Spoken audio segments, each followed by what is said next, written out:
Voilà, c'est parti. Ce soir, on parle de 4 films les gens. Mais quel film! Ça va être incroyable, je vous raconte pas. Euh, donc 3 films un peu classiques, 2 du même réalisateur en plus, 2 d'un seul et même réalisateur. On verra un peu plus en détail ça. J'ai pas préparé d'énormes trucs cette fois. Il n'y a pas un film où je sais que ça va partir en tunnel pendant 40 minutes, c'est bien. Par contre, le film que j'ai découpé là, pour ce soir, vous verrez, euh, c'est intéressant. Je me réjouis de vous en parler. Et je vous propose qu'on commence du coup par une bande-annonce. Boum! Et on va commencer avec cette bande-annonce. Waouh, attendez, je monte quand même le volume que vous entendiez quelque chose. C'est parti! Let's go. Hurry up. It's not my fault. Just shut up and run. They're right there. Alors en plus, c'est pas en français, c'est en sous-titré. Time crook till he opened the door Oh, no, we're not ready for your audition. Just take him. He's ready. You ready, right? to a really big break. Quit acting like the good guy. You got your partner killed. You killed him. See, this is what I'm talking about. Old school method. Give me Gabe Perry on the phone. But he'll need a real cop Detective lessons tomorrow for your acting. Oh, you're the consultant. if he wants to act the part. You must be Gay Perry? still gay? Me? No. I just like the name so much I can't get rid of it. So what do you do? I'm a private detective. She thinks I'm a detective. Of all the idiot things to do. My sister was Honey, murdered. however. Are you gonna help me? You're not gonna help me find somebody else. Thank you. From Shane Black, the creator of Lethal Weapon, 2 corpses in 3 hours. I mean, that's unusual, right? Yes. comes a mystery. It's a frame up. First things first. You have the corpse.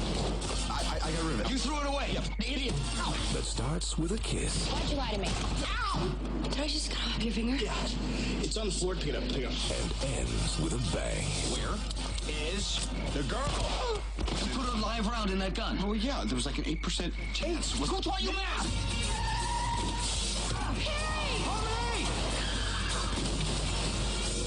Robert Downey Jr., Val Kilmer, Kiss Kiss Bang Bang. Oh, hell. Kiss me. What? Kiss me. No. These lessons suck. Voilà, donc, boum, Kiss Kiss Bang Bang. Tellement bien ce film. Kiss Kiss Bang Bang, sorti en 2005 de Shane Black avec Robert Downey Jr., Val Kilmer et Michelle Monaghan. Et là, je suis embêté. Je suis un petit peu embêté parce que le pitch du film... J'ai écrit que c'était impossible de le résumer. Wiki n'a pas vraiment de pitch. Et celui de Sens Critique ou d'Allociné sont un peu courts et représentent pas de ouf le film. Alors que je trouve que la bande-annonce fait super bien le job, quoi. Voilà, c'est un gars qui doit prendre des cours un peu de détective pour un rôle, alors qu'il n'est pas du tout... Enfin, voilà. Et il va suivre Val Kilmer, mais il va se passer des trucs, etc. Et en fait, tout le début du film... Moi, déjà, rien que ce principe-là, j'ai eu un peu de la peine à le cerner et à comprendre les limites de ça. Pourquoi t'as mis la pochette de la BO ? Parce qu'elle est carrée, elle passait mieux. Voilà. Très simplement, quand j'ai regardé les images et tout. Je l'ai vu au moins 2 fois et j'oublie en 2 jours à chaque fois. Ouais, moi je trouve que la première partie du film est un peu confuse. Bon, on reviendra dessus. Avant, je voulais vous parler d'un monsieur. Oh, pourquoi ça passe pas à la suite ? Voilà, je voulais parler de lui. C'est lui qui a fait le film, c'est Shane Black. Pourquoi ça passe pas ? Ah, ça passe, mais ça passe pas comme je veux. Voilà. Qui a l'air d'avoir des trucs à raconter, quoi. C'est la première réalisation de ce gars, c'est la première fois qu'il fait un film. Et ça donne Kiss Kiss Bang Bang, donc quand même, chapeau, hein, on peut le dire. Mais c'est aussi un scénariste, surtout. Et il scénarise depuis la fin des années 80, parce que c'est lui notamment qui est derrière des films comme L'Arme Fatale, par exemple. C'est un réalisateur aussi qui est habitué au mélange action, humour et de trucs un peu méta. Parce que c'est lui qui est derrière Last Action Hero, qui est peut-être le meilleur film avec Arnold Schwarzenegger, hein. Après Hercule à New York, évidemment. Et du coup, c'est un gars qui est assez capable du meilleur, mais qui est aussi capable du pire, vu qu'il a fait quand même The Predator en 2018, qui a été unanimement presse et public conspué. Et voilà. Et je trouve intéressant parce que Kiss Kiss Bang Bang, je trouve que ça reprend pas mal de force et pas mal de faiblesse du truc. C'est assez intéressant. Du coup, le film précédent était un échec critique. Et il se dit, bah vas-y, je vais écrire un nouveau film. Et cette fois, je vais sortir du genre de l'action pour aller plutôt vers la comédie. Et c'est un truc qui lui réussit du coup plutôt pas mal avec ce film. Predator à sa décharge. Je crois qu'il a eu beaucoup de soucis en cours de production. Ouais, ça m'étonne pas. Je ne l'ai pas vu et j'ai pas regardé les histoires derrière, mais ouais. Mais j'ai vu qu'il a quand même un peu une carrière en dents de scie, mais des dents de scie qui sont quand même plutôt hautes. Il a vraiment pas une carrière honteuse, contrairement à pas mal de monde. C'est pas un yes man non plus. Il a fait The Nice Guy, par exemple, qui a bien marché, qui est assez proche de Kiss Kiss Bang Bang dans le genre et tout. Qui est sorti avec Ryan Gosling et je sais plus, Russell Crowe, il me semble. On part après, et puis qui était mieux. Mais ouais, du coup, il a écrit un nouveau scénario où il a essayé de faire une comédie qui sort un peu de l'action et tout, même si on garde des traces d'action dans Kiss Kiss Bang Bang. C'est un scénario apparemment qui a été beaucoup remanié, qui a été beaucoup refusé. Et finalement, c'est le producteur Joel Silver qui va produire le projet, qui va lui faire retoucher le scénario encore une fois, et qui va lui donner en fait un budget quand même assez serré pour faire le film. Et là, il a un peu du bol, c'est qu'il va se retrouver avec Val Kilmer qui le rejoint, parce qu'il va vendre le film comme étant un peu une parodie, et Val Kilmer, il a trop envie d'être dans une parodie. On rappelle que Val Kilmer, il était dans Top Secret, qui était une parodie, et que c'est son meilleur film. Et du coup, il se dit, ah bah vas-y, je repars dans un truc, dans un délire et tout. Et Robert Downey Jr., à ce moment-là, il était en période sortie de prise de drogue et d'alcool et tout. Il était en sortie de prison aussi, mine de rien. Il va être pris sur audition, on va l'auditionner, on va pas lui donner le rôle tout de suite du tout. On se méfie encore pas mal du bonhomme et puis de... Voilà. Et il va accepter un tout petit salaire aussi, parce qu'à ce moment-là, du coup, il avait derrière tout ça, puis il essayait vraiment de renouer avec le cinéma. Chose qui va bien lui réussir par la suite. Maintenant, je pense qu'il s'en sort très bien depuis qu'il a repris Iron Man et tout ça, voilà quoi. Que vaut le film ? Le film, il est bien, mais il est un peu vieilli. On a vu dans la bande-annonce, il y a des blagues de garçons qui se font un bisou, et puis après ils font... Donc voilà. Ça appartient à son époque, quoi. Et je trouve que ça a particulièrement vieilli dans son humour méta. C'est quelque chose qui était assez frais à l'époque, cet humour méta, mais qui devient un petit peu moins fou aujourd'hui. Mais après, en disant ça, franchement, ça dépend des blagues. Il y a des blagues qui sont toujours très bien, mais la voix du narrateur qui, par exemple, met en pause le film en disant « Ah, ça c'est moi. Ah, il faut que je vous raconte tout ça, etc. » C'est un truc qui maintenant a été refait 18 fois, donc c'est pas de la faute du film. Mais malheureusement, du coup, ça a vieilli parce qu'il y a pas mal de trucs qui ont été repris plein de fois. Et aussi, l'humour, souvent, il n'ose jamais aller trop loin dans l'humour. Ça reste assez sage. On n'est pas du tout dans un humour à la Y a-t-il un flic, c'est un truc beaucoup plus sage, beaucoup moins absurde, etc. On est plus dans un humour un peu à la Guy Ritchie, où c'est plus un humour avec des situations et des personnages qui vont essayer de réagir d'une manière, et puis il y a un décalage entre la manière un peu gangster qu'ils sont, et puis la manière qu'ils ont de réagir, etc. Enfin voilà. Même s'il y a pas vraiment même si on suit pas des gangsters, là on suit des détectives. Reste que le film il tient quand même bien la route, il est quand même sympa, et l'humour, il y a plein de moments où il fonctionne bien, notamment dans la bande-annonce. Ce truc du gars qui met une balle dans le revolver et puis qui dit vas-y tu vas parler, et puis il tourne le revolver un peu à la roulette russe et il tire et puis il le bute. Ça marche super bien déjà parce que vraiment il est choqué et les deux sont choqués et il le joue super bien, et le fait qu'il se justifie en disant putain mais il y avait que 8% de chances que ça arrive alors que c'est un 6 coups, ça fonctionne aussi très bien. Il y a beaucoup de blagues comme ça qui fonctionnent et puis qui sont marrantes et puis qui font plaisir, voilà. Mais le truc intéressant du film, le truc le plus intéressant pour moi du film, c'est que franchement, quand je l'ai revu là, j'ai rien capté à l'intrigue. Je suis passé complètement à côté de l'intrigue, je captais pas ce dont le film parlait, je captais pas ce qui se passait, je captais pas c'est qui Val Kilmer, qu'est-ce qu'il fout là, pourquoi il est là. J'ai rien compris au film. L'intrigue est assez compliquée, elle est assez alambiquée. Ça, et en plus le fait que c'est noyé sous une tonne d'humour, que des fois ça va assez vite, que des fois tu sais pas exactement où ça veut aller, parce que le début il est quand même très long et très laborieux et assez confus, mine de rien. Avant qu'il y ait vraiment l'enquête qui se mette en place, t'as quand même je pense une demi-heure, voire plus d'une demi-heure de film, avec plein d'infos sur plein de personnages qui sont quoi, etc. Enfin voilà. Pourtant, j'ai quand même aimé le film. Et ça, je trouve intéressant. Déjà parce que Bah déjà, un film, c'est pas juste un scénario, c'est aussi une réalisation. Et franchement, pour un premier film, la réal se tient plutôt bien, quoi. Ça fait bien vivre les nuits d'Hollywood, en fait. Ça se passe ça se passe beaucoup de nuits. Et il y a du coup cet aspect-là qui fonctionne très bien. Ces nuits hollywoodiennes et tout fonctionnent très bien. Cette ambiance-là fonctionne bien. Il joue beaucoup sur le genre du néo-noir. Et puis il a un très bon chef-op qui arrive du coup à lui faire des bons éclairages qui fonctionnent avec ça, etc. Voilà. Et du coup, la réalisation ne me sort pas du film, même elle contribue à me garder dedans, même si je comprends pas tout ce qui se passe. Les décors sont assez vivants, voilà, et ensuite, ben, l'humour parvient à faire mouche assez régulièrement, hein, comme je l'ai dit, et du coup, ça donne quand même du rythme au film. Et donc, c'est intéressant parce que c'est un film dont j'ai pas compris grand chose, qui a pourtant, qui est un film narratif, hein, il y a vraiment une histoire avec un début, un milieu, une fin, des enjeux, etc. J'ai pas compris ces enjeux, mais tout ça, c'était pas grave. Et du coup, j'ai peut-être un avis bizarre sur ce film, mais pour moi, ce film, c'est une super porte d'entrée si vous voulez essayer des films où vous devez être un petit peu plus actif.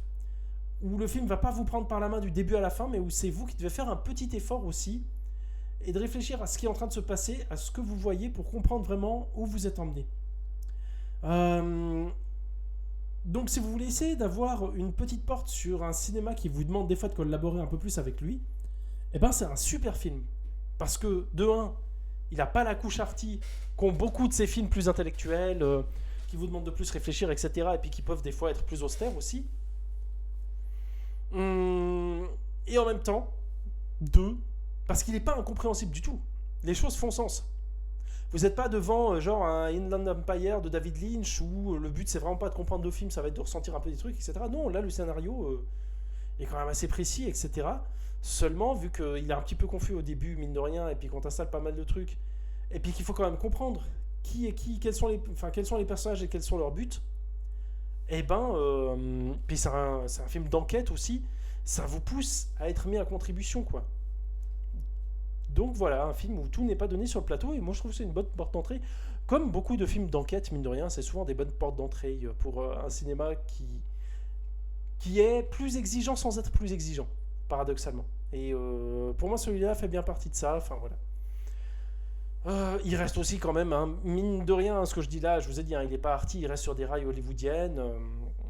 Et du coup, même si vous comprenez rien, c'est pas grave, il y a de l'humour, il y a des punchlines. D'ailleurs, en fait, je vous ai pas mis les images. Je me rends compte maintenant que il veut pas me passer les images. Je ne sais pas pourquoi, voilà. Et oui, j'avais dit, c'est le scénariste de Last Action Hero. Si vous n'avez pas vu, c'est super bien. Last Action Hero, c'est avec Arnold Schwarzenegger qui joue un personnage hyper bourrin dans un film qui va sortir du film et se retrouver dans la vie réelle et tout. C'est super cool. Voilà. Ça, c'était le film que je voulais vous montrer. Il a fait The Predator. La chasse a évolué. Elle a évolué avec une note presse de 2,5 et de spectateurs 1,9 pour quand même beaucoup de notes, hein, mine de rien. C'est pas rien. Voilà, on a plein de trucs d'humour qui fonctionnent bien. Je vais pas revenir sur tout. Voilà, ça c'était l'exemple du flingue que je voulais vous mettre et que j'ai complètement oublié de vous passer les images, ça va bien. Puis bon, ça fait plaisir de voir Val Kilmer, quoi, aussi. Mine de rien. Voilà. Mais ouais, et puis il y a aussi, de manière assez gratuite, hein, on va pas se le cacher. Ah, attendez, j'ai perdu mes notes. Sont mes notes. Ah, c'est là-bas. On a Michelle Monaghan aussi en Mère Noël Sexy, si jamais ça peut vous convaincre de voir le film. Et je trouve qu'elle joue super bien dans le film en plus. Elle est vraiment chouette.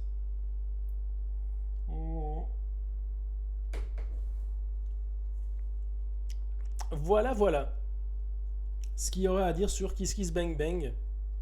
Donc si ça vous botte de le voir, si ça vous intéresse de le voir, franchement, n'hésitez pas. Et puis sinon voilà. Attends. Il y a quelqu'un qui essaie de m'appeler. Je vais prendre une photo parce que je pense que mon écran là, il est super. Pour dire, je suis en train de parler cinéma, je peux pas.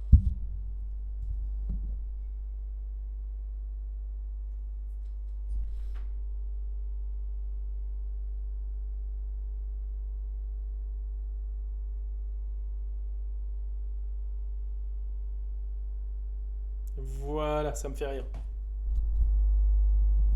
On parle du film suivant, ça vous dit ? Allez, film suivant. C'est parti, on part sur du cinéma français, les gens.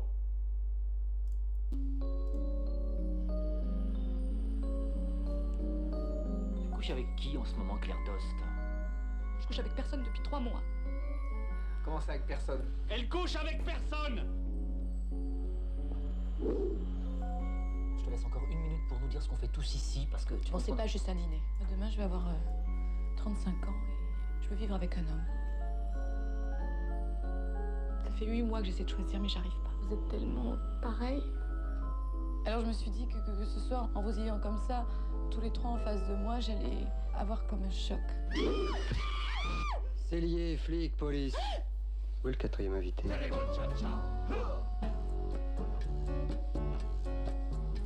Je l'ai envoyé acheter Acheter du... du pain. C'est important, le pain. Puis quand c'est trop cuit, ça fait des biscottes. peut-être le moment d'annoncer le résultat à tout le monde.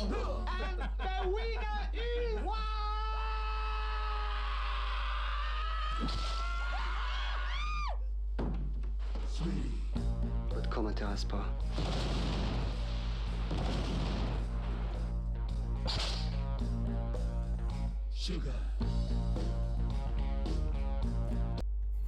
Voilà. Serial Lover. Est-ce qu'il y a des gens qui ont vu ce film? D'ailleurs, elles sont où les photos? Là, ici. Hop. Voilà. Pourquoi ça apparaît devant vous? Allez, hop. C'est le premier film d'un réal que vous connaissez sans doute. Non, alors qu'il y a Dupontel. Eh ben, ça ne me dit rien, pas vu. Elle est vraiment pas douée en amour, effectivement. Serial Lover, où sont mes notes? Ben, je suis trop content de vous parler de ce film alors, ça me fait plaisir. Bam. C'est un film sorti en 1998 de James Hutt. C'est le premier film qui va faire, après ce film, Brice de Nice. Bryce the Nice. Voilà. Avec Michel Larocque, Albert Dupontel, Michel Villermoz, Marina Foïs, Jean-Paul Rouve, plein de monde. Bref, voilà. Le pitch, il est assez simple. C'est une femme. Elle a 3 mecs et elle va les réunir les 3 pour un repas tous ensemble. À la fin duquel elle doit choisir avec lequel elle va se marier. Le problème, c'est que ça tourne au jeu de massacre involontaire. Je l'ai vu à l'époque, il est bien. Ouais, je suis d'accord. Moi, je l'aime beaucoup. Je l'aime bien. Ça tourne un peu au jeu de massacre involontaire, à base d'accidents et tout. Et en même temps, il y a un inspecteur joué par Albert Dupontel qui est dans le bâtiment pour essayer d'arrêter des voleurs. Et il va falloir... Putain, pardon, j'ai cogné le micro, voilà. Et il va falloir réussir à pas se faire arrêter par lui. Voilà. Il y a une adaptation coréenne qui s'est fait aussi dans les années 2000, que je serais curieux de voir, mais que je n'ai pas vu. C'est le premier film de ce réalisateur, de James Hutt. Et perso, moi j'aime bien ce film. Allez hop. Voilà, avec Michel Larocque ici.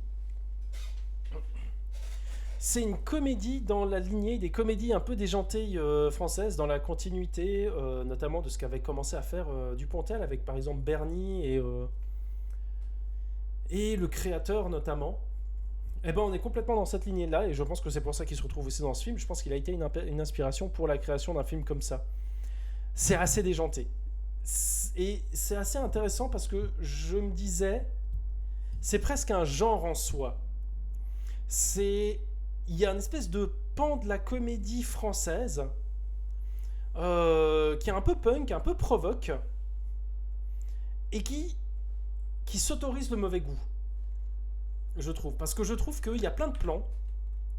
Genre, je trouve que l'affiche est pas hyper vendeuse. Le vert, il est un peu flashy et tout. Les couleurs sont assez flashy dans le film. Et il y a pas mal de plans caméra très agressifs, du montage très agressif, de caméra qui d'un coup va faire un accéléré pour aller jusqu'aux yeux d'un personnage qui va faire comme ça, en mode oh, mais qui va peut-être choisir, et des trucs comme ça, vous savez, qui te mettent un peu mal. Et voilà, et je trouve ça super intéressant parce que ça s'inscrit là-dedans. C'est des comédies qui du coup sont un peu moins familiales. Celle-là, franchement, c'est pas une comédie trop familiale. Je saurais pas dire de quand ça vient. De base, moi je dirais ça vient de Bernie. mais ça remonte sans doute à avant. C'est juste que je suis pas du tout un grand connaisseur des comédies françaises, voilà. Je pense que ça peut même remonter à du Bertrand Blier. Il y a des trucs assez ouf chez Bertrand Blier par moment. Mais Bertrand Blier, c'est un genre en soi déjà, donc c'est encore une autre histoire, j'ai l'impression. Enfin, je saurais pas dire d'où ça vient, mais et puis en plus, je retrouve pas vraiment des trucs à la Dupontel et tout chez Bertrand Blier. Là, vraiment, le fait que ce soit dans le scénario et en même temps, enfin dans l'écriture et en même temps dans la mise en scène, un goût pour le mauvais goût, un peu une revendication du mauvais goût. Je trouve ça intéressant. Ça se traduit, comme je l'ai dit, par la mise en scène et par le récit. Le récit de Serial Lover, c'est quand même une meuf qui... Enfin, c'est quand même des gens qui vont se faire buter, et de manière assez trash, hein, par moment. C'est des morts violentes, c'est des morts un peu gore, c'est des morts sanglantes. Il y a aussi du cannibalisme, par exemple, dans le film. Enfin, ça y va, quoi. Il y a Sitcom de Ozon, vers la même époque. Oh, tiens, ok, je ne connais pas. Mais ouais, donc ça va quand même assez loin par moment. Enfin, moi, j'ai été super surpris quand je l'ai vu la première fois. C'était la deuxième fois que je le voyais, là. Et pour l'anecdote, je pense que c'est le bon moment. Maintenant, je vous ai parlé de cannibalisme et puis du réal qui aime genre faire un truc très sanglant où ça pisse le sang de partout. James Hutt, à la base, il est chirurgien dentiste. Avant d'être réalisateur, il était chirurgien dentiste. Est-ce qu'il y a un lien? Peut-être, je ne sais pas. Et puis du coup, cette espèce de mauvais goût, c'est aussi traduit dans la manière de filmer, parce que ça filmé avec des grands angles, avec des plans débulés. Il y a des effets accélérés avec des bruitages un peu chelous. Il y a une réal qui est assez cartoon et agressive, comme on retrouve pas mal dans le Dupontel des années 90 et 2000, quoi. Et qu'on retrouve, et que moi, à ma connaissance, c'est surtout dans les comédies françaises. J'ai pas trop de souvenirs. Peut-être il y a un peu ça dans... mais d'une autre manière, dans des films hongkongais et japonais, mais qui vient peut-être plus tard. Et ouais, je sais pas. C'est hyper intéressant. Je sais pas d'où ça vient, je suis hyper curieux. Du coup, ça donne un truc qui est hyper tape à l'œil et agressif, et en même temps, ça se veut assez cool et populaire. Il y a un côté anti-système, parce qu'il y a un côté provoque, clairement.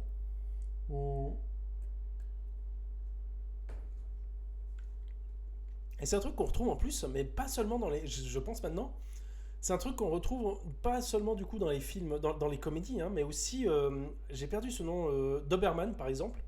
Le film français Doberman, le film La Cité des Enfants Perdus, on retrouve un peu de cette réal justement très étrange. Il y a Delicatessen en 91, oui, voilà, Delicatessen. Je pensais à ça. Bernie, c'est après 91. C'est peut-être un des premiers du genre, ça m'étonnerait pas. Ça m'étonnerait pas, effectivement. Il faudrait voir qu'est-ce qui a inspiré Delicatessen et puis remonter petit à petit, enfin voilà. Mais effectivement, du coup, ce serait pas Bernie, mais Delicatessen, ça m'étonnerait pas. Très chouette Delicatessen aussi, regardez-le. Et j'ai dit beaucoup de fois, Delicatessen, c'est bien. Je pensais par exemple aussi que c'est un truc qui se retrouve après dans des comédies qui sont plus populaires, genre... Oui, voilà, par exemple, là, vous voyez cette situation avec un cadavre qui est là, le gars qui découvre, qui est effrayé, qui va mourir de manière assez trashos tout soudain. Enfin, on est sur des trucs qui sont assez violents et assez vénères. Voilà, par exemple, j'ai pas mis plus d'images, hein, je veux pas vous trop non plus, parce que ça reste une comédie. Et en même temps, c'est drôle, parce que c'est pas fait exprès. Et regardez les couleurs, moi je trouve que les couleurs du décor sont dégueulasses. Et moi, ça me fait penser à Bad Buzz, Big Buzz. Je sais plus, le dernier film de Jean-Pierre Jeunet qui est sur Netflix là, qui est une horreur absolue esthétiquement et qui est pas drôle en plus. Du coup, ça marche pas. Alors que là, le film fonctionne super bien, quoi. Et ça contribue à donner, je trouve, cet aspect vraiment chelou, justement. Vous voyez, là, on a le plan débulé, on a le meurtre assez violent, on a du sang, on n'a pas peur de montrer du sang, on a un cadavre, on a le grand angle pour avoir vraiment tout dans le plan, et on a ce décor qui est pas très joli. On a tout pour te sortir du film, et on a Albert Dupontel. Albert Dupontel est très très bien dans le film. Il est super crédible en inspecteur froid, et c'est un tueur et tout. Enfin, c'est un ouf dans le film. Il fonctionne super bien, quoi. Et voilà, c'est ça que j'entendais, c'est à ça que je pensais sur, par exemple, l'utilisation des grands angles dans la comédie française et tout. Il y en a plein dans Les Visiteurs, par exemple, voilà. À mon avis, dans les inspirations, on peut chercher du côté du ciné hongkongais, probablement des films de... Ah, HK, pardon. Probablement des films... John Waters, hein, et c'est semblable, et peut-être les Evil Dead. Ouais, ok, ouais, les films hongkongais, ouais, peut-être. John Waters, je ne sais pas si John Waters, ça a été... Mais peut-être. Je me rends pas compte de l'influence de John Waters. J'ai l'impression que c'est un truc très très underground, John Waters, et puis là... Mine de rien, Bernie et ça, on reste quand même sur des trucs qui sont pas... Enfin, Bernie, ça va quand même assez loin, hein, mine de rien. Mais après, les autres films, je trouve qu'ils sont quand même plus légers. Mais je pense qu'il y a clairement une influence du cinéma, parce que Albert Dupontel dit qu'il y a... alors, la nouvelle vague, tout ça, ça le gonfle. Il est beaucoup plus cinéma américain, Terry Gilliam, voilà, par exemple. Bah, une ref à avoir, c'est Terry Gilliam direct, quoi. Effectivement, on parle de plan débulé, grand angle, etc. Terry Gilliam. Voilà, voilà. Mais du coup, voilà pour Serial Lover. Franchement, c'est un super film. Moi, je le trouve très bien. Il y a des trucs qui vont agacer parce qu'il y a un montage qui agace par moment. Il y a pas mal de trucs un peu chelous qui se passent, etc. Mais je vous encourage quand même à le voir. Je trouve que c'est un bon film, qui a des bonnes idées, qui est sympa. Je trouve que le cast est vraiment chouette. Et le film avance de manière assez surprenante et il garde constamment son rythme, quoi. Donc, c'est très cool. Voilà, voilà. Et je vous propose qu'on parle du prochain film. On a vu le film qui a été fait avant Brise de Nice. On va voir maintenant le film qui a été fait après Brise de Nice. C'est parti. Accrochez-vous. C'est la fille de ma vie. Donne-moi ton numéro si tu veux. Le portable ouais, bah en fait j'en ai pas. Faut que j'y aille. Eh ben appelle-moi quand t'as ton nouveau cell phone. Je cherche un téléphone pas trop cher. Laisse tomber, Sidonie. Rapporte-le. Laisse tomber rien du tout. Ce portable il est vraiment spécial. C'est l'année de mon pote aujourd'hui. Tu peux rien pour nous?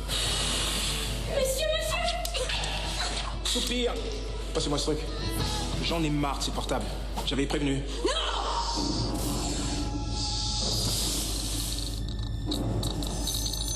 Allô? Monsieur Mazot? Vous mangez pas, Pierre-Marie? Non, ça va, j'ai pas très faim. Elphone, tu crois que tu pourrais m'organiser un petit voyage? Fais-moi l'amour. Écoutez-les, il y a un malentendu. Oh, Mainstrudel. Le beau gosse. Waouh! Yeah, mon pote, on est le roi du monde! Je rêve ou tu manges ma meuf? Je pourrais te pourrir, tu sais. Ah, vas-y, hein, que j'aime pas. Appelle Virgile. Allô? Ça va trop loin, mec. Hé, Flipper, détends-toi, c'est pas comme si quelqu'un était mort, ok? Ils sont tous morts! Faut le balancer, le jeter à la poubelle, le noyer. Je peux pas le détruire, c'est impossible de s'en débarrasser. On va mourir. Répondez pas, répondez surtout pas au téléphone! Décrochez pas, les gars! Allô? Non, Charlotte! Oui, allô? Allô? Allô? C'est qui cette vieille pouffe? C'est ma mère! Ça va aller. MSN.fr et énergie, bon sang. C'est pas tout récent tout ça. Alors, Hellphone. C'est bon, cette fois il me l'ouvre au bon endroit. Ah la vache, ça fait bizarre de voir des images. Hop!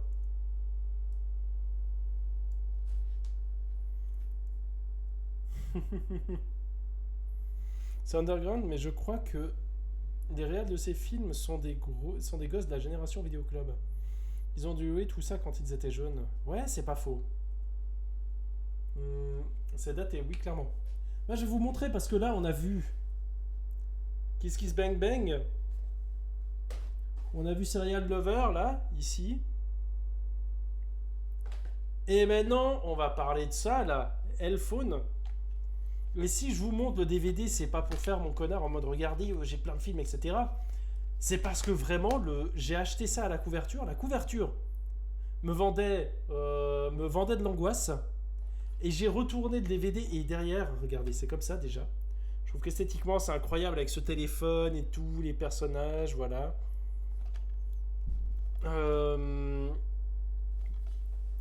Et le résumé, moi je veux lire le pitch de ce truc. Eh ben, il n'y a pas de pitch. Par contre, il y a 5 bonnes raisons de voir Hellphone. Et je vous lis les 5 bonnes raisons. 1. Pour James Hunt, le réalisateur donc. Une créature née du croisement de Tim Burton, Spielberg et Tex Avery. Un réalisateur atrocement drôle et délicieusement mordant. Les gars, ils comparent le réalisateur de Bryce the Nice à Spielberg. Et déjà là, je savais que j'allais acheter ce DVD. À découvrir après les choristes, bien sûr. Voilà. 2. Pour Jean-Bas et ses copains. Jean-Baptiste Monnier se reconvertit à merveille avec à son côté de jeunes comédiens. Tous épatants. Oh, pour Jean-Bas, quoi. Oh là là, la familiarité. 3. Pour les références. Truffé de clins d'œil au cinéma américain. Gremlins, Forrest Gump, La Guerre des Étoiles, Le Retour des Morts Vivants, Retour vers le futur. Ok, voilà. Donc ouais, inspiration américaine de ouf, effectivement. C'est vraiment une génération qui a une inspiration américaine assez drôle et qui a en fait, pour moi, un truc très français et c'est rigolo. C'est intéressant, il y aurait vraiment un travail à faire là-dessus. 4. Pour la scène de la cuisine, notre préféré, 3 petits points. Furieusement comique. Alors, je sais pas si la scène de la cuisine c'est celle que j'ai en tête, mais si c'est le cas, on va en parler, les gens. Et 5, le point 5, il est super. Pour ses apparitions, Bruno Salomon, 3 petits points. Et un de ses camarades de jeu, saurez-vous le reconnaître ? Point d'interrogation. Voilà. On est vraiment sur du 5 raisons de voir ce film. La 4e va vous étonner complètement. C'est génial. C'est super drôle. C'est qui son camarade de jeu ? Je sais pas, j'ai pas le nom des acteurs. Je les ai pas notés. Mais j'ai noté quelques trucs quand même. Oui, en fait, peut-être que je l'ai noté. Attends. Je regarde. Putain, il est où ? Ah, il est là. Hellphone, James Hunt. Pourquoi je dis Hunt ? Je ne sais pas. Parce que Ethan Hunt, peut-être ? Enfin bref. Avec Jean-Baptiste Monnier, Jennifer Decker, Anaïs Desmoutiers et des caméos. Et je vous ai mis là, parce qu'effectivement, il y a Anaïs Desmoutiers qui joue dedans, qui joue ce personnage-là, qui va se faire cramer les tifs. Voilà. Comment j'ai découvert ce film ? Du coup, je l'ai découvert dans un cache converter, comme je vous ai montré, et c'est l'histoire, effectivement, d'un jeune. C'est Christine, mais avec un téléphone, quoi. C'est un gamin, il veut pécho, il a pas de téléphone, il va acheter un téléphone, mais vu qu'il a pas beaucoup d'argent, le vieux vendeur chinois du coin, qui est jeune, en fait, va lui donner un téléphone maudit. Et le téléphone va tomber amoureux de lui. Et voilà. Et voilà. Et c'est tout. C'est pas un bon film. C'est pas un très bon film. C'est très très daté, effectivement, comme l'a dit l'archiviste du cinéma. Et franchement, je sais pas s'il y a une critique du téléphone portable. C'est un truc que je me suis vraiment demandé en écrivant. Je sais pas s'il y a une critique en mode ouais, quand on nous appelle, ça nous rend ma boule, etc. La volonté du tel est hyper chelou aussi. Enfin, c'est dur de savoir s'il y a un message derrière ou pas. Il y a Jean Dujardin dans Hellphone. Du coup, c'est peut-être une ref à leur collaboration dans Brise de Nice. Bah regarde, il est là. Jean Dujardin joue littéralement Brise de Nice dans Hellphone, parce qu'à un moment donné, ils vont jeter le téléphone dans les égouts. Et Brise de Nice travaille du coup travaille dans les égouts. Et il va ramener le téléphone à son propriétaire. Et pour vous expliquer les répliques du film, c'est qu'il apporte le téléphone en genre ouais, salut, t'as laissé tomber ton téléphone et tout. Fais attention, la prochaine fois tu pourrais le casser. Et il part. Et voilà. Voilà. Et tu vois ça, tu fais je sais pas. Je suis pas convaincu. Enfin voilà. Et regardez, on retrouve ces mêmes couleurs très criardes, très pétantes qu'on a vues avant. Toujours ce jaune vif, cette espèce de vert un peu... vert vomi, j'ai envie de dire, je sais pas. C'est très particulier, quoi. C'est très particulier, cette réalisation. Ça passe, dit il a voulu. Mais je trouve super intéressant aussi parce que la volonté du tel est assez chelou. La volonté du téléphone, moi, j'ai pas compris, je vous avoue, parce que... D'abord, elle fait des gags. Par exemple, ça commence avec le prof d'histoire, là, qui est pas cool avec les élèves. Bah, le téléphone va l'appeler pendant la soirée, là, et il va lui faire se teindre les cheveux en violet, et genre s'habiller un peu en cow-boy. Puis du coup, il va aller en cours comme ça. Puis voilà, puis c'est le gag. Puis moi, je vois ça, puis après, genre, vous avez vu le truc du prof qui lance des craies et tout sur les élèves, et du coup, qui va manger des craies. Et puis, et qui a un côté un peu scène horrifique à ce moment-là, mais je me suis dit, mais il est mort? Et en fait, non, après, il est genre à table, et puis, oh j'ai pas très faim et tout. Puis je dis, ah, ok, bon, bah, c'est des gags de ce niveau-là, ça a pas l'air fou. Je pense que les scénaristes savaient pas non plus, t'inquiète. Et puis donc, je suis un peu sur ce mood, ok, ces petites comédies françaises, ado, ok, pourquoi pas. Et d'un coup, c'est James Hutt. Et James Hutt, il aime tuer des gens. C'est quand il fait pas Brise de Nice, quoi. Et arrive la scène du McDo. Voilà, avec le patron, là. Il y a le patron qui est au McDo. L'espèce de McDo, c'est pas le McDo, c'est un autre truc, bref. Et qui est pas cool avec ses employés. Et le personnage est vraiment comique, hein. C'est pas un méchant. Enfin, il joue un gars caricaturalement très méchant et un peu sadique, mais de manière hyper ridicule. Donc on prend pas le truc au sérieux, tu vois. On a même plutôt de la sympathie. Pour info, Brise de Nice, c'est d'abord des sketchs, oui, avec Bruno Salomon, c'est juste. Du coup, c'est un peu normal qu'on le retrouve comme ça. C'est juste, ça vient de sketch à la base. J'ai vu, après j'ai regardé des trucs après en plus sur Brise de Nice et tout, que c'était des sketchs qui avaient marché. Et en fait, après, il y a des gens qui ont un peu imité ça, et ça a cartonné en fait sur Internet. Et quand ils ont vu que ça marchait sur Internet, à un moment où Internet commençait à exister, ils se sont dit, il faut qu'on en fasse un film. Et puis voilà. C'est drôle, c'est drôle. Mais ouais, bref, du coup,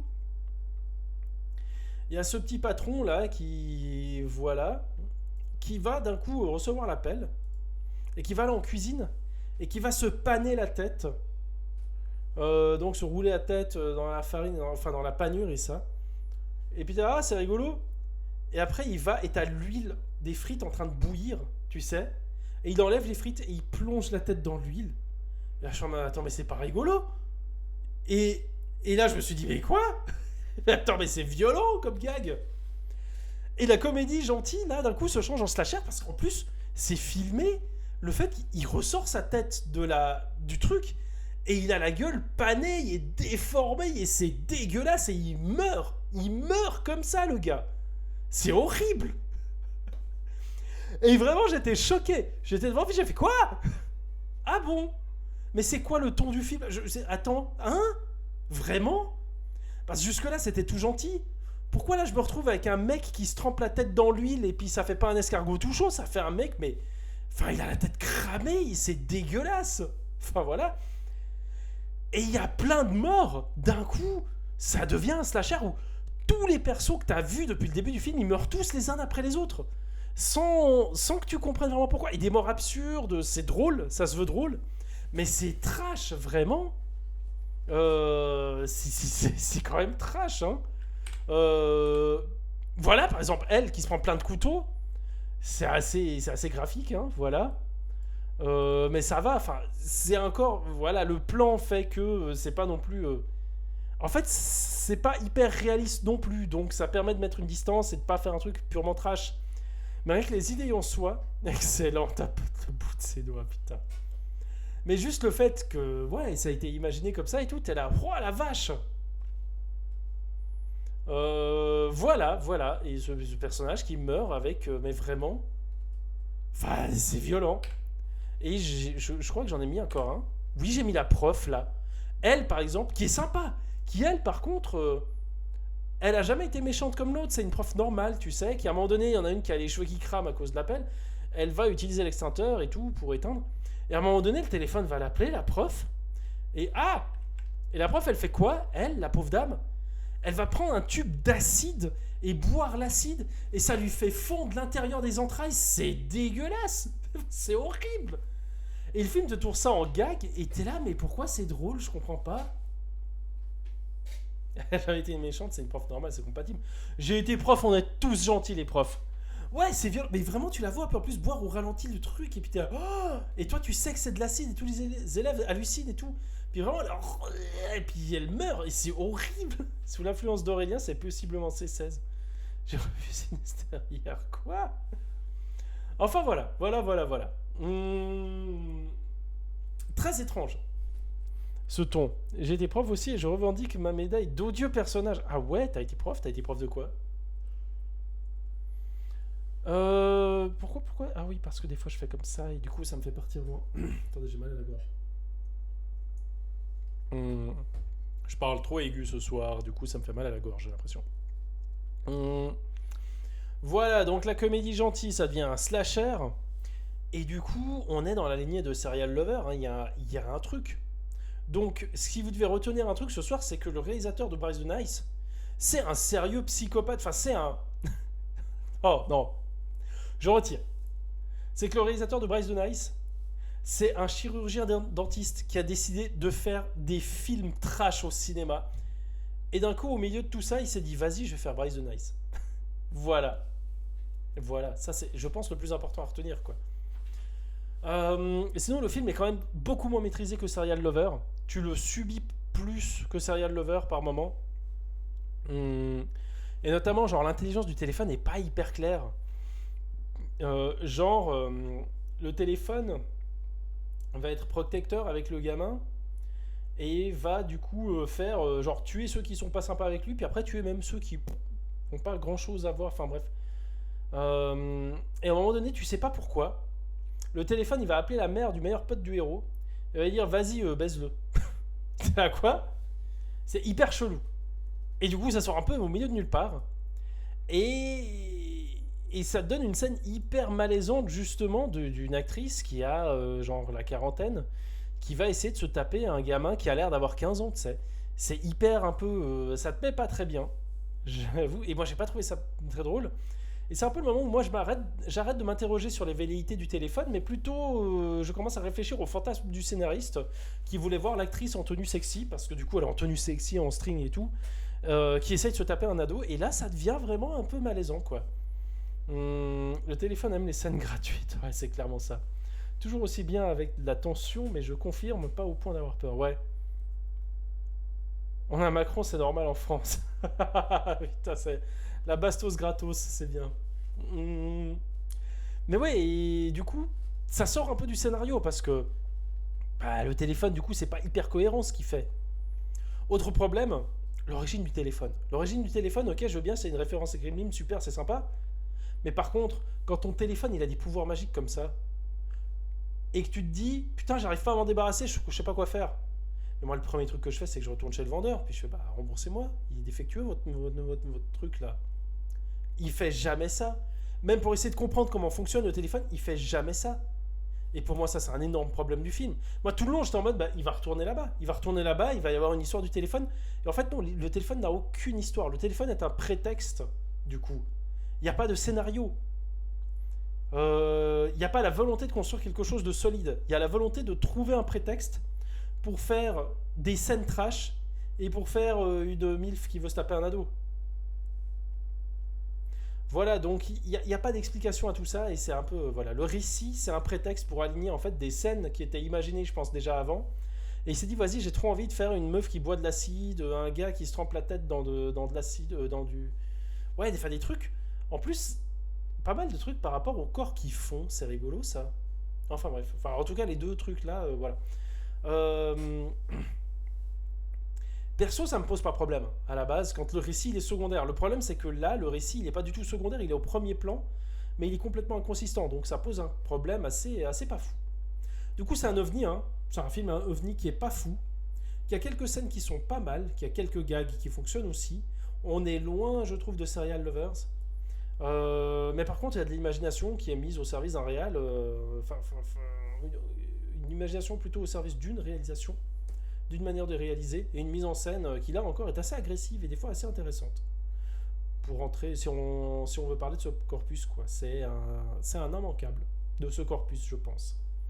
Ils ont tenté des trucs clairement, et je ne peux pas leur en vouloir d'avoir tenté des trucs. Mais on est dans un entre-deux chelou, où ça aurait pu être beaucoup plus trash, et assumer ce côté-là beaucoup plus encore.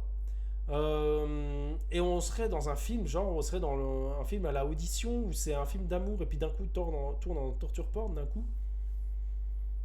Est-ce que cette vague de films n'est pas aussi responsable de la vague de films fantastiques français façon Belphégor et Vidocq? Mais c'est une... Ouais, je me suis demandé aussi parce que je réfléchissais à ça quand j'écrivais le truc, puis je me disais, mais en fait c'est pas que la comédie, c'est aussi pas mal de trucs. C'est Vidocq, effectivement, qui n'est pas du tout une comédie. Il y a pas mal de trucs assez...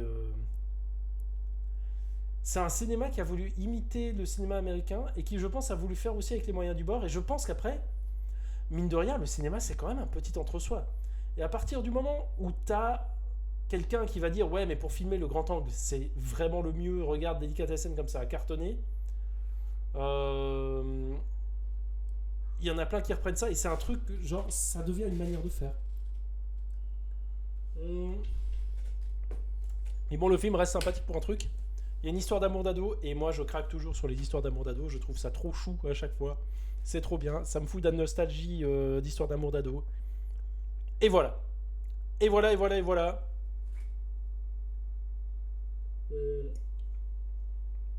En plus, je trouve que autant le gars que la fille ont de super bonnes gueules. Et que ça fonctionne très bien. Moi, j'y crois pas mal, quoi, à leur truc. Voilà, voilà. Pif! Et on va passer, du coup, au dernier film, les gens. Vous êtes prêts? Et le dernier film, il n'y a pas de bande-annonce, parce que c'est un vieux film, mais je vais vous le raconter du début à la fin, parce que c'est un film passionnant. Et je vais faire un truc un petit peu différent, c'est que je vais peut-être... Je réfléchis. Non, non, ouais, je vais y aller comme ça. Je vais y aller comme ça. Oui, c'est bon, ça marche. Le dernier film, et je suis d'accord, Audition, je suis d'accord, Audition, quel grand film. J'ai vu récemment des gens qui disaient, putain, Audition, c'est vraiment le film le japonais le plus surcoté. Je suis pas d'accord. Je trouve que ça a été hyper intéressant au moment où c'est sorti et tout. Ça reste super intéressant. Enfin, ouais, voilà. Si c'est le cas, Elphone est sur la fin. Belphégor et Vidocq sont plus vieux de 6 ans.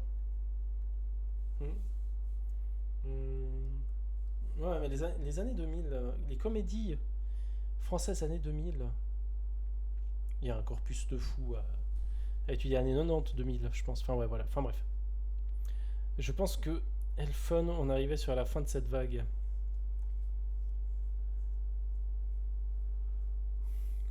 Bah, il y a le dernier film de Jean-Pierre Jeunet, il s'inscrit encore complètement là-dedans. Et c'est un film atroce, c'est un film qui a mal vieilli, c'est un film vraiment pas bien. Et moi, je suis un énorme défenseur de Jean-Pierre Jeunet, hein, mais là, j'ai pas pu le défendre et j'étais triste. J'étais tellement triste de pas pouvoir le défendre. C'était dur, c'était dur. Les gens, on va parler d'un film noir-blanc, sorti en 1957 de Edgar George Olmer, qui est un réalisateur tchèque, qui est arrivé aux États-Unis avec Murnau. Il va pas tout à fait avoir la même carrière que Murnau.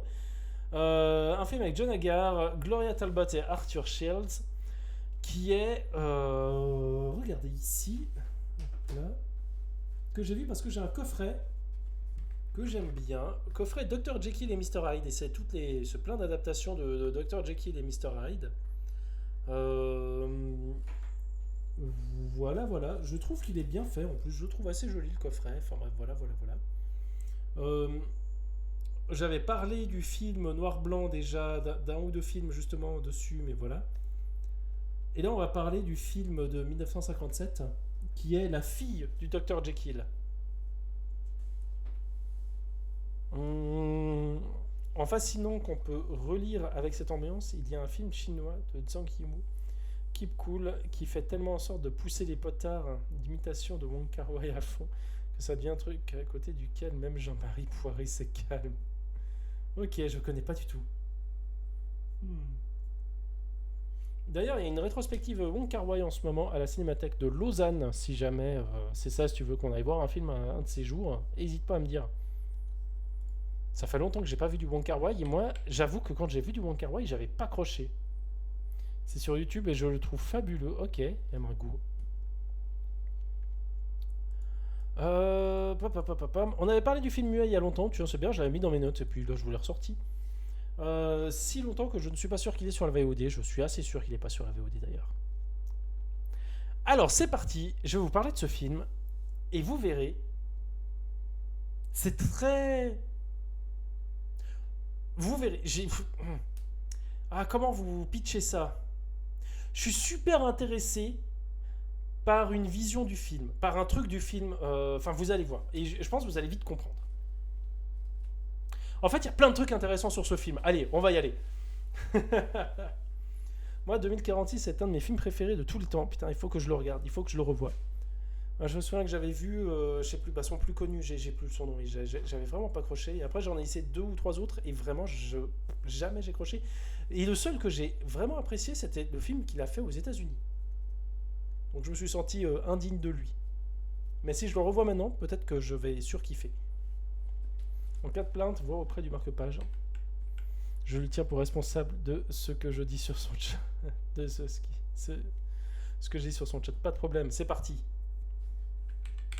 Alors, moi j'aime bien parce que le film il s'ouvre. Je vous raconte le film. Et le film il s'ouvre, regardez, il s'ouvre en plus, il y va. Hein. Il parle d'un des premiers chefs-d'œuvre de la science et de l'horreur, qu'est le Dr. Jekyll et Mr. Hyde de Robert Louis Stevenson. Effectivement, c'est un livre qui est sorti au milieu du 19e siècle, une histoire assez marquante, hein, d'un homme qui se transforme en ses pires instincts et... Quoi? Comment ça? Ah non, pas du tout. Il se transforme en loup-garou. Dr. Jekyll, Mr. Hyde, en fait, c'est pas juste les mauvais travers de Dr. Jekyll, c'est un loup-garou. Et là, on arrive au premier truc passionnant du film. Et du coup, j'ai fait des recherches là-dessus. J'ai dit, mais attends, mais est-ce que je suis passé à côté? Puis depuis toutes ces années, j'ai mal interprété le truc. Et en fait, non. C'est à un moment donné, les films se sont dit, oh, vas-y, pour faire rentabiliser et tout, on va dire que c'est un loup-garou. Ça marche, les loups-garous et tout, voilà. Et du coup, je trouve super couillu de la part du film de partir, pas du film de 1920, pas à partir d'un autre film avant, de partir de l'œuvre, du livre de base, de dire c'est un chef-d'œuvre de la science de l'horreur, c'est le livre, et de nommer vraiment l'auteur du livre, et dire un livre de loup-garou. Le film, il n'y a pas une minute qui est passée, il te respecte déjà pas du tout, quoi.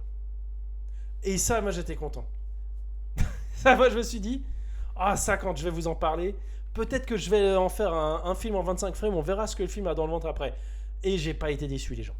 Alors, qu'est-ce qui se passe dans ce film? Oui. Alors, en fait, du coup, Mr. Hyde, c'était un loup-garou. Dr. Jekyll et Mr. Hyde, c'était un loup-garou. Et il est mort.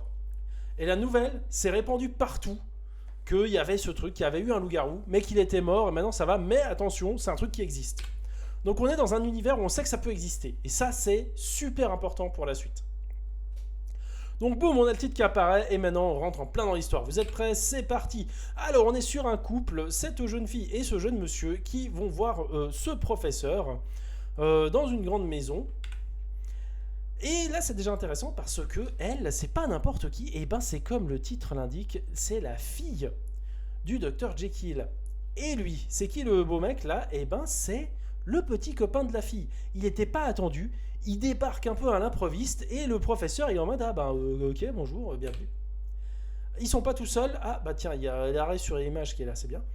Il y a aussi ce monsieur là par exemple, qui est un majordome, qui a l'air un peu bougon, un homme à tout faire de la maison, qui est un peu bougon et pas très sympa, et ils arrivent et ils lui disent bonjour, comment ça va, et puis il fait et puis il est un peu tout le temps comme ça, il râle tout le temps. Hop, petit plan gratuit en corset de l'actrice là, qui arrive, qui est en mode c'était un long voyage, oh là là, il faut que je change de corset et tout. Et il y a la petite bonne derrière qui a dit d'accord, je vous aide madame et tout. Et elle l'aide du coup avec son corset. Et on apprend, par ici ça a parlé de loup-garou. Et comment on sait ça? C'est parce qu'elle est en mode bon, il se fait tard, je dois rentrer. Puis elle fait non, vous voulez pas dormir ici? Comme ça, vous pouvez vous occuper de mon corset, resserrer mon corset tout le temps, être vraiment à ma disposition, genre H24. Et puis elle est en mode non, je dois rentrer avant qu'il fasse complètement nuit, parce que sinon il y a des dangers. Avant il y avait des loups-garous, maintenant il y en a plus, mais moi je pense que c'est toujours dangereux. Et puis voilà. Mais Madame Marchand, donc la grande chef des majordomes là, de la maison, elle est en mode bullshit les gars, vous dites que de la merde. Et mais moi j'y crois un petit peu, donc je vais rentrer. Puis voilà, donc ils y vont. Et la surprise, qu'est-ce qui se passe? Pourquoi j'ai toujours les arrêts, ça m'embête. Et la surprise, motherfucker, qu'est-ce qu'il faisait là lui depuis tout ce temps? Et ben ils lui disent Bah en fait, monsieur le professeur, on va se marier. Et lui on va dire, oh, ok, je ne savais pas, bah cool. Pourquoi j'avais mis ça? Bref, c'est le professeur là. Il a un petit peu de thunes parce qu'il était médecin. On apprend voilà, que c'est un médecin, c'est un professeur, il est bien et tout. Il s'oppose pas au mariage des deux, il trouve ça cool et tout. C'était son ancienne élève, la gamine et tout. Puis, ok, très bien. Y a pas de souci. Bon, il les laisse et eux, qu'est-ce qu'ils font? Bah, ils vont fouiner dans la maison. Ils se promènent dans la maison et ils trouvent derrière une bibliothèque secrète. Derrière une bibliothèque, un labo secret. Oh, qu'est-ce que c'est que ça? Il y a un laboratoire. Et ils sont en mode putain, on a découvert un truc, le professeur il est trop chelou et tout, il cache des trucs. Et ils sont pas dans le bon sens. Et en fait, le professeur il arrive, puis il fait oh, vous avez découvert le labo? Oh, y a pas de souci. Oh, mais non, mais c'est pas secret, c'est sur les cadastres et tout. Ouais, non, mais ouais, la porte elle est bizarre. Mais effectivement, le professeur Jekyll qui vivait là avant, le docteur Jekyll, ouais, il faisait des expériences ici qui n'étaient pas ouf, hein. Voilà, donc c'est la salle du docteur Jekyll, ça existe toujours. Mais bon, franchement, voilà, c'est pas un secret, tout le monde sait que c'est là. On s'en fout, hein, rien à voir, allez circuler, quoi. Et puis du coup, il arrive aussi dans le labo, et puis il leur dit là, après, bon, ma petite dame, il faut que je vous parle. Puis on m'a dit, qu'est-ce qui se passe et tout, en plus on est en pyjama, pourquoi on doit parler en pyjama, c'est pas bien. Et puis il dit non, je m'adresse pas à vous, je m'adresse que à la petite dame. Puis la petite dame elle fait quoi? Mais moi je veux parler avec mon futur mari. Puis il dit non, vous pouvez pas. Et puis du coup elle fait d'accord. Et du coup elle le suit. Et où est-ce qu'il l'emmène pour discuter? Il l'emmène dans une crypte. Il en a rien à foutre le gars. Il l'emmène dans une crypte et là on voit le majordome qui est en train de ramasser du bois à côté là et tout, tranquille. Et on sait pas ce qu'il se dit. Mais ce qu'on sait c'est que le lendemain, quand il se réveille, en fait lui il se réveille et puis en mode oh, j'ai bien dormi, et vous avez bien dormi? Moi j'avais un peu les pieds froids, il dépassait sous la couverture. Et elle fait je peux plus me marier. Et puis lui, regardez, il est un peu bougon là. Il est très bougon, il comprend pas. Il est en mode quoi? Mais on vous laisse marier il y a moins de 24 heures là, qu'est-ce qui se passe? Et puis elle est en mode non. Et puis lui, il est en mode vous allez me dire, je peux vous aider, il faut me faire confiance. Puis le professeur il arrive là et puis il est prêt à la défendre avec son journal. Là vous voyez, il s'apprête à lui taper un peu dessus en mode hey, on la laisse tranquille et tout, la petite dame, elle fait ce qu'elle veut. Mais ouais, effectivement, lui il comprend pas. On allait se marier la veille, elle se barre dans une crypte avec le professeur et après elle dit ouais, finalement le mariage c'est chaud. Qu'est-ce qui se passe? Je vous le demande. Et ben du coup, elle dit je peux lui dire. Puis lui il dit ouais, pas de souci. Bah on va lui dire. Et du coup hop, rebelote. On va à la crypte. Allez, on va dans le caveau familial, c'est parti, c'est la fête. Et quand ils vont dans le caveau, il se passe un truc, les gens. Il se passe pas n'importe quoi, il se passe que le monsieur là, le majordome bougon, il voit ça. Il observe, il est observateur de la scène comme nous. Et il est un peu méfiant de ce qui se passe là. Du coup, il les suit. Et puis bam, en bas là, dans le caveau, il y a le Dr Jekyll, il y a le cadavre de Dr Jekyll qui a été enterré là, tout ça, blablabla. Et on apprend que le Dr Jekyll, en fait, c'est le papa de la fille du Dr Jekyll. Oh, et il est en mode waouh. Et puis le docteur il dit c'est possible du coup que la gamine elle va se changer aussi en méchant quoi. Voilà, c'est pas fou. C'est pas ouf de ouf. Et c'est chaud mec. C'est chaud si d'un coup genre c'est dans les gènes et puis qu'après vous avez des enfants et vous créez des mini bébés Jekyll loup-garou là. Franchement c'est hyper chaud de ouf mon gars. Vas-y pas. Franchement, no way, carton rouge. Trouve quelqu'un d'autre. Et il raconte aussi, voilà, que Jekyll, il raconte l'histoire de Jekyll. Et ça, c'est intéressant, c'est malin. Pour ceux qui n'ont pas lu l'histoire, qui n'ont aucune idée de ce que c'est l'histoire de Dr Jekyll, il raconte tout. Dr Jekyll, il était brillant, son esprit frôlait le génie. Mais un coup, Jekyll, il s'est dit, vas-y, j'ai envie que mon côté obscur, il disparaisse. Il va boire une potion et son côté obscur disparaît effectivement. Il devient Dr Jekyll tout gentil. Sauf que d'un coup, le soir, hop, il se transforme en Mr. Hyde. Et là, c'est tous ses bons côtés qui disparaissent. Il devient un sale con et tout, complètement amoral, immoral même. Enfin voilà. Et donc, il raconte tout ça. Puis il dit que la foule a chopé le Dr Jekyll quand il est le Mr. Hyde, loup-garou, et l'a buté. Voilà. Donc, il y a de nouveau cette notion de foule qui revient. C'est important. On va garder ça en tête. Il y a plusieurs fois le rôle de la foule, de ce qu'elle a joué là-dedans, qu'elle a buté quelqu'un, qu'elle a buté le Dr Jekyll, tout ça, etc. Bref, c'est intéressant. Voilà, et ils ont pas fait n'importe quoi, ils l'ont traîné jusqu'ici, ils lui ont planté un pieu dans le cœur. Regardez, il a l'air tout content quand il annonce ça. Après, bon, je vous avoue, c'est la frame qui fait ça, parce qu'en fait, il est un peu en mode, ouais, les gens, voilà, ils y ont été un peu comme des barbares, c'était pas fou. Le pauvre gars, voilà. Et lui, il fait quoi? Il écoute tout ça. Il écoute tout ça, et il apprend un truc super important. C'est que la fille qui est là, c'est la fille du Dr. Jekyll. Donc le monsieur là qui fait partie de la foule qui ont été lynchés, le papa, il entend que la fille, ben, peut-être qu'elle est loup-garou, peut-être pas, on sait pas. Bref, ils se cassent, eux ils sortent de la crypte à la cool et tout. Bah c'était cool la crypte, hein, c'était joli et tout. Oui, si on pense que le loup-garou, bah, ça existe toujours, c'est pas fou, hein, voilà, bon ben, on hausse les épaules. On va quand même contrôler du coup si la meuf elle est pas loup-garou. Comment on contrôle si une meuf est loup-garou? Eh ben on fait ça. On lui dit hop, on se met une espèce de grosse lunette rigolote comme ça et on passe une bougie devant ses yeux. Puis on regarde comment elle suit la bougie. Voilà. Ça c'est le test officiel. Vous allez dans n'importe quel hôpital et vous dites je pense que je suis loup-garou et on fait ça. C'est d'ailleurs rien que pour ça qu'ils ont les bougies.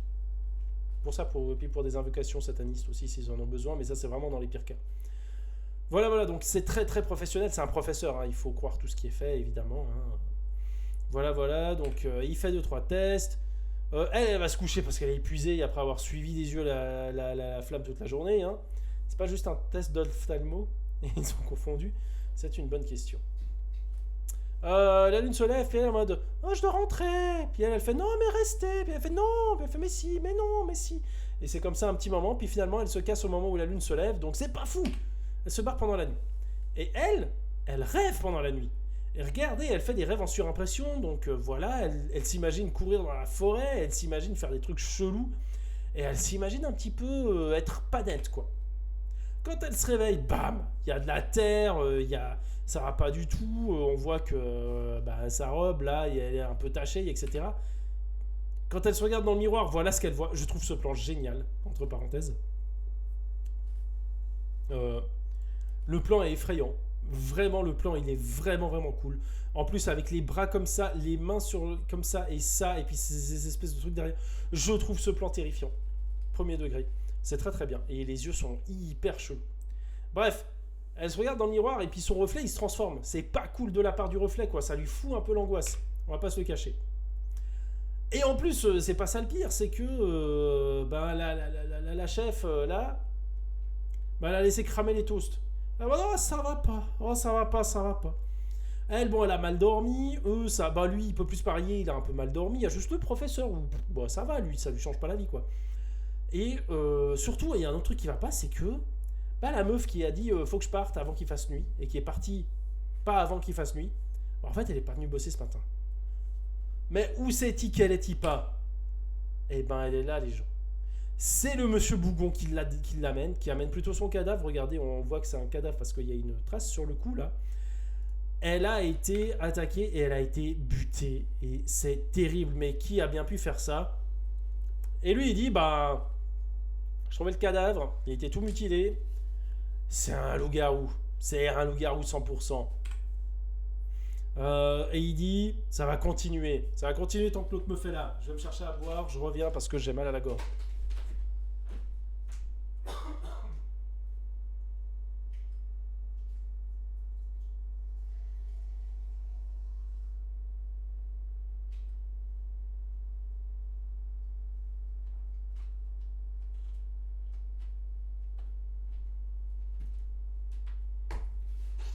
Donc vraiment, lui, optimisme, c'est zéro. Hein. Il y a genre vraiment. C'est zéro et il n'y a pas de virgule. Donc, il est très déçu. Ça va, il tue proprement ce loup-garou, c'est pas trop grave. Ouais, je suis d'accord que le loup-garou, il est super propre. Le loup-garou est super propre. Attendez, hop, je vais juste faire autrement ma fenêtre. Comme ça, je peux mieux avoir... Non, ça c'est pas ça que je veux changer, c'est ça. Voilà, c'est mieux. Voilà, je suis bien. Mais ouais, du coup, pas ouf, quoi. Il y a un cadavre quand même. Puis lui, il commence à menacer il commence à dire, oh, mais c'est la faute de la meuf. C'est pas cool. Avec des étrangers par ici, on n'est plus sûr. Et ils sont dans nos villes, dans nos campagnes, et même dans la chambre du dessus, c'est n'importe quoi. Bref, lui, vraiment, il est dans ce mood, quoi. Donc, qu'est-ce qu'ils font?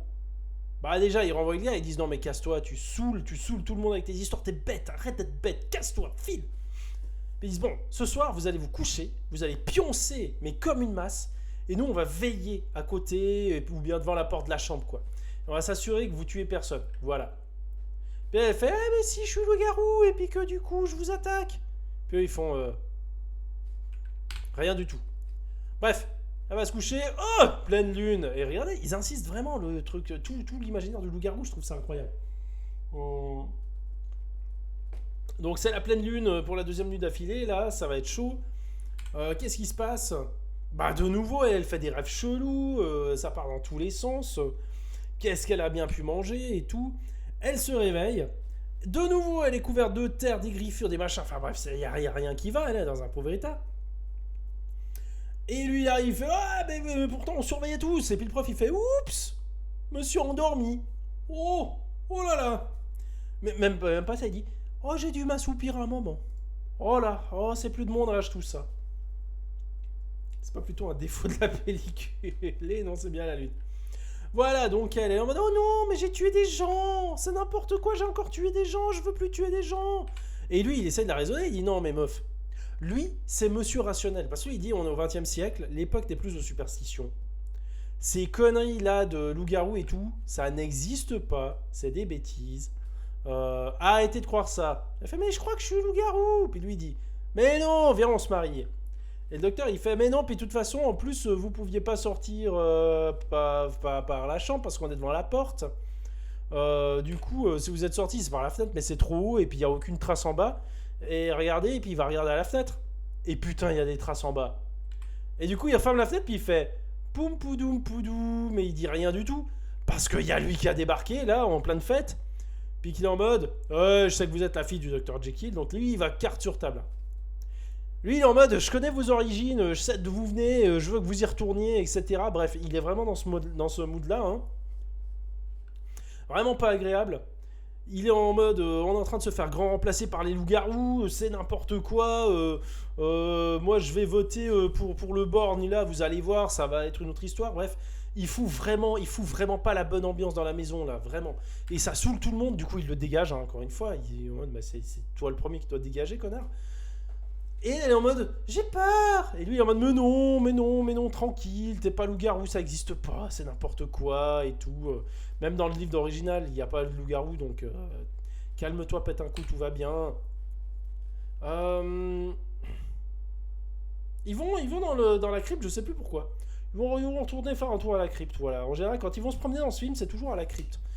Je pense qu'ils devraient diversifier un petit peu leur lieu de promenade, parce que je pense que ça permettrait de devenir un peu moins taré. Mais bon, voilà. Ah oui, je me souviens pourquoi. Ils vont à la crypte parce qu'ils sont en mode...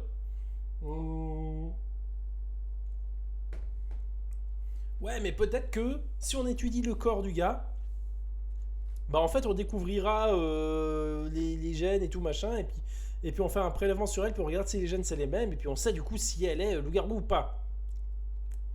Et puis là, ce qu'on apprend, plot twist, les gens, c'est qu'en fait, effectivement, elle n'est pas loup-garou, et Dr Jekyll n'est pas un loup-garou non plus. Et en fait, c'est le monsieur là, en fait, c'était une croyance populaire qui a mené à la mort du Dr Jekyll à un moment donné, parce qu'il y avait des meurtres, et ils se sont dit, c'est sûrement la faute du scientifique. Et du coup, la population a accusé le scientifique, et là, il y a sa fille. Et les gens, ils ont peur, parce qu'il y a de nouveau eu un meurtre il n'y a pas longtemps. Bah, il y a eu le meurtre du coup des deux de la maison. Et ils disent putain c'est elle, donc c'est dangereux. Mais le plot twist les gens c'est qu'en fait le majordome qu'on a vu, ce qu'il faisait, c'est que lui il est persuadé qu'elle est loup-garou.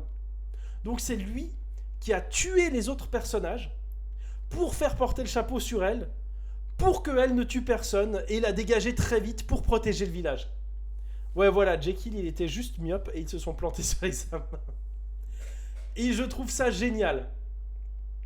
Je trouve ça génial parce que vraiment, le message du film, c'est de vous dire, regardez, bah déjà la science, attention, etc. Voilà.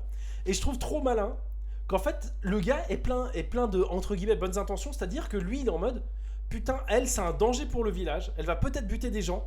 Du coup, ce que je vais faire, c'est que je vais buter des gens, mais moins de gens que si elle, d'un coup, est en loup-garou et se met à buter des gens, pour faire porter le chapeau à elle. On dirait un plan de l'extrême droite pour prouver le danger de l'immigration, mais complètement. Et j'ai trouvé ça trop cool.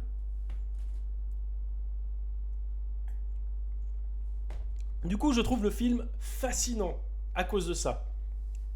Parce que j'ai pas souvenir d'un plan comme ça dans un film. Et du coup, vraiment, j'étais en mode, putain, c'est super bien comme truc, je trouve. Mais là, il y a un deuxième plot twist. C'est qu'en fait, c'est pas du tout ça la fin. La fin, c'est que le docteur, il lui lit une histoire, elle s'endort. Et d'un coup, il fait... il se lève, il prend une bougie, il l'y agite devant la gueule comme ça, et elle le suit. Et elle le suit les yeux fermés en plus, voilà. Du coup, elle se cogne le petit orteil, elle se prend le meuble, elle fait tomber le cadre, etc. On s'étonne, après on se demande pourquoi quand elle se réveille, elle est couverte de bleu. Hein. Et le professeur, du coup, il l'emmène là. Il est en mode, bon, je vous explique le deal. Là, vous êtes en train de pioncer, ben, vous allez déchirer votre robe de nuit, vous allez vous faire des coups, etc. Vous allez marcher un peu dans la forêt, et puis vous allez revenir. Et vous allez vous pendre. Il est sur ce mood-là, lui, quoi. C'est vraiment n'importe quoi. Mais heureusement, regardez, hop, il y a quelqu'un là-bas qui observe tout ça et qui découvre tout ça. Donc le marié qui découvre tout ça. Et du coup, il débarque, il fait « Wesh !» Et puis lui, il fait « Oh, attends, je me transforme !» Du coup, le docteur, voilà, il commence à tirer des gueules et tout, et hop. Voilà, ça c'est un loup-garou, les gens, voilà. Pas énorme budget, hein. Et du coup, il va bastonner du coup lui, parce qu'il est en mode, en fait, Mr. Hyde, c'est un mode Super Saiyan aussi. Il défonce l'autre gars, il laisse la meuf là, et il se casse, il va se promener dans la brume et tout, voilà, il y a de la brume. Il est en mode, vas-y, je vais me faire mon kiff. Il trouve une maison, une petite maison là, qu'est-ce qui se passe là-dedans? Il regarde par la fenêtre. Oh, c'est pas mal ce qui se trouve dans la maison. Hein. Il y a une meuf en train de s'habiller. Cette scène est super bien filmée et super bien. Donc, il voit la meuf le voit, elle fait « Ah, mais c'est trop tard », elle se fait niapper. Elle se réveille, tiens, c'est marrant, elle se fait niapper du coup par le professeur loup-garou là. Elle a deux doigts de se pendre, mais son petit copain il s'est réveillé entre deux, puis il fait « Hé, arrête de te pendre !» Puis elle fait « Quoi? Oh, qu'est-ce qui se passe? Mais pourquoi je suis là? Mais qu'est-ce qu'il y a ?» Et il lui explique tout, puis il lui dit « Ah, c'est pas toi le problème, c'est le professeur, c'est lui qui est cinglé, on va se le faire. » En même temps, hop, réunion du village, ils débarquent tous avec des torches, là, ils sont en mode « On va cramer du loup-garou ce soir. » Le professeur, il revient en courant, et on m'a dit « Comment ça se fait qu'elle n'a pas encore pendu celle-là, c'est n'importe quoi. » Lui, il attend avec une arme et tout. Hop, baston avec le professeur, mais bon, le professeur, il est trop fort, il est en mode, encore une fois, il est mode loup-garou, triple biceps, là, hop, il le maîtrise, mais il y a la foule qui débarque, le professeur, il voit rien, il est en train de se cogner, et puis il a la foule qui arrive, avec le pieu, regardez le pieu, ils ont pas fait semblant, hein, vraiment, c'est un javelot, le truc. Eh ben, il lance le javelot, pif, dans le cœur du professeur, c'est la fin, il est mort, le couple est heureux, il est sauvé. Voilà la vraie fin du film.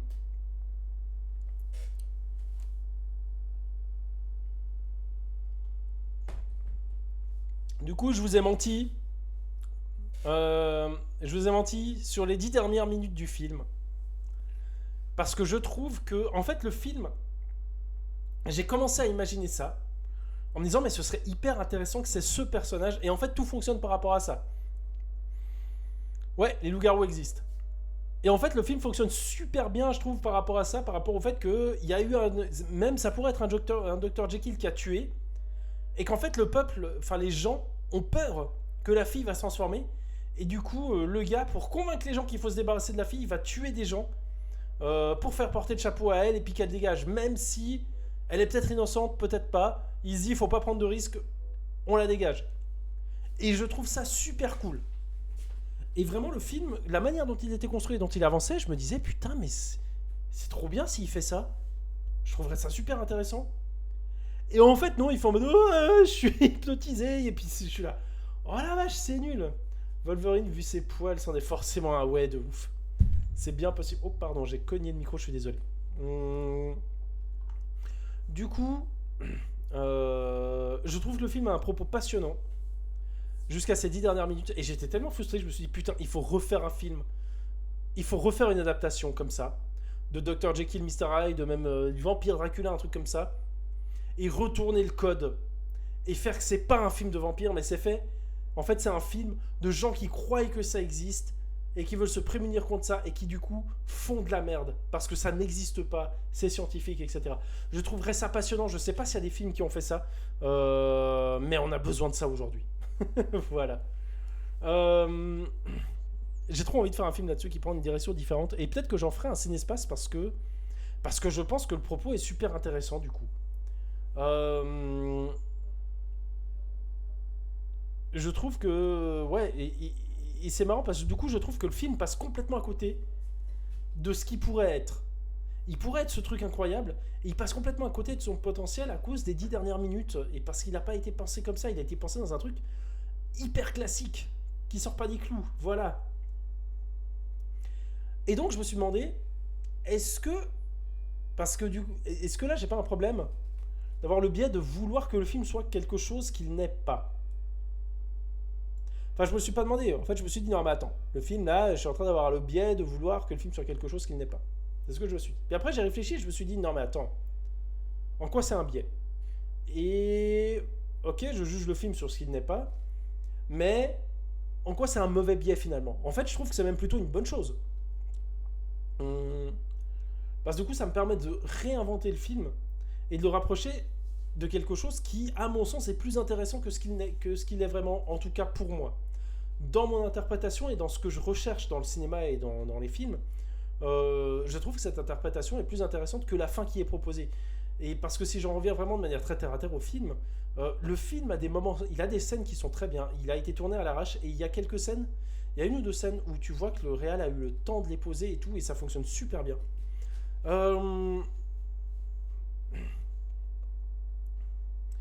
Mais ouais, je comprends pas la fin, par exemple, qui est que le prof décide d'un coup d'aller tuer quelqu'un, puis de faire que l'héroïne se pend.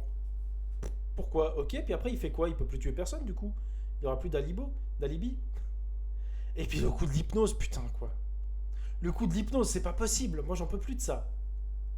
Du coup, est-ce que Us, c'est... Non, pas Us. Get Out, c'est un hommage à la fille du Dr. Jekyll, vous pensez? Enfin voilà, donc le film est bien, mais il a une fin qui est nulle. Après il est court, hein, il dure genre 1h05, du coup il va assez vite, il s'enchaîne bien. Mais je suis frustré parce qu'il passe à côté de ce qu'il aurait pu être, il aurait pu être un truc vraiment vraiment trop bien quoi. Voilà. Et je pense avoir fait le tour sur ce film. Et du coup, les films que j'ai vus et dont je parlerai peut-être prochainement, c'est Pleasantville. Enfin, dont je parlerai sans doute la prochaine fois, c'est Pleasantville, avec l'acteur de Spider-Man. From Beyond, dont j'ai déjà dit que je parlerai cette fois, mais j'ai pas eu le temps. Rise of the Zombie, un film de zombies des studios Asylum avec Danny Trejo. Phase 4, mais ça, je pense que je ferai un truc vraiment que sur ce film. Coraline, j'ai très envie de vous en parler, et Feu, glace et dynamite, que j'ai vu sur la chaîne de l'un d'entre vous, archiviste du cinéma pour ne pas le nommer. Et j'étais très content parce que j'ai passé un très bon moment. Merci archiviste. J'ai passé une excellente soirée grâce à toi.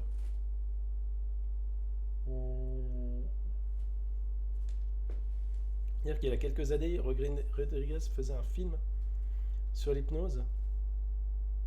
Il y a quelques années, c'était pas genre hyper récent.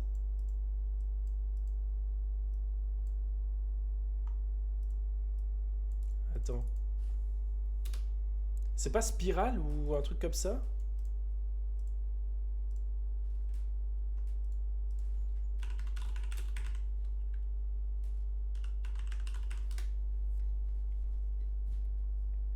Il a l'air méchant, Robert Rodriguez. Je sais que c'est un réal qui est pas aimé par plein de gens. Moi, je sais pas. Je n'ai rien contre lui. Mais après, c'est pas un réalisateur que je défends de ouf. En fait, il a des films que j'aime énormément. J'aimerais beaucoup voir ses premiers films, genre El Mariachi, Desperado, que je n'ai pas vu. Une nuit en enfer, je me souviens que j'ai passé franchement un bon moment. The Faculty, je trouve le film trop cool. En fait, j'ai l'impression que c'est un réal qui a une super carrière dans les années 90.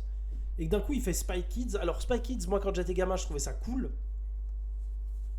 Et puis ouais, je sais pas, je pense qu'il s'est peut-être un peu perdu. Sin City, j'en ai un souvenir sympa. Planète Terreur, j'en ai un bon souvenir. Ça, j'ai pas vu. En fait, il a fait beaucoup de films. Machete, j'en ai un souvenir de... Ça fonctionne dans ce que c'est.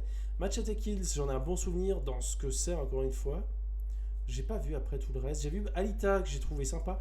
En fait, il n'y a pas vraiment de film que je hais absolument de ce réalisateur. Par contre, Hypnotique, ouais. Hypnotique... Oh, c'était compliqué. Avec pourtant, en plus, un acteur... Ils ont un acteur incroyable, qui est William Fichtner, il me semble, oui. J'adore cet acteur. Il a une gueule. Il a des yeux assez ouf, quoi. Enfin bref. Et il est super dans ce film, mais bon, le film est vraiment nul. Malheureusement. Dorian, on a tous passé un super moment devant Feu Glacé Dynamite, c'était parfait. C'est vrai, c'est vrai. Je dirais qu'il y a 3 ans, c'était Hypnose. Ouais, c'était... Bah, moi, je l'ai vu dans l'avion pour aller au Japon. Du coup, pour moi, il était tout récent. 2023, ouais. C'était il y a 2 ans. Et voilà. Et c'était pas bien.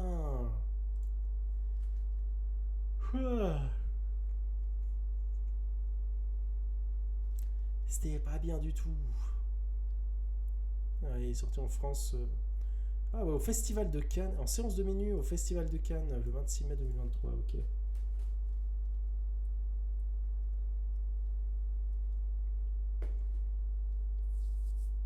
Compliqué. Enfin voilà, ainsi s'achève un film en 25 frames pour ce soir. J'espère que c'était cool. Et on parlera de... J'ai très envie de revoir The Faculty pour voir si ça est toujours bien, ou si ça a vieilli, ou plutôt si moi j'ai vieilli, ou si moi j'ai évolué. On verra, mais pour le moment du coup, c'est fini.